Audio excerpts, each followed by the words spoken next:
আমার গুরুও পরীক্ষা নিয়েছে।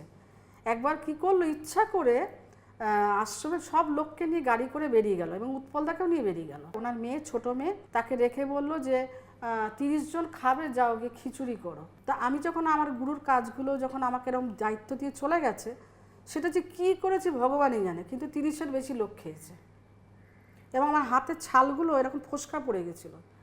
গোসাইকে দেখাতে গেলাম, ও আচ্ছা ঠিক আছে, যা তৈরি হয়, প্রোগ্রামে বেরাতে হবে। ব্যাস, আমার তখন চোখ দিয়ে জল বেরাচ্ছে। গুরুজি আমাকে একটু আহারে এরমও বললো না, তখন বয়সটা খুব কম ছিল তো। এদিকে গোসাই তারা দিচ্ছে, তাড়াতাড়ি করো, আমাদের রওনা দিতে হয় প্রোগ্রামে।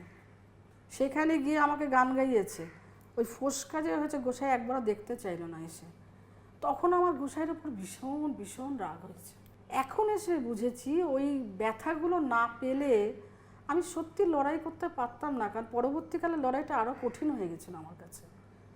ওই যে ব্যথাগুলো একটু একটু আমার গুরুজি জানতো, তুমি যদি এটা সহ্য করতে পারো, এর চেয়েও বড় ব্যথাটা সহ্য করবে, আর ওই ব্যথাটাকে জয় করতে পারলে তোমার কেউ আটকাতে পারবে না। क्या बात है।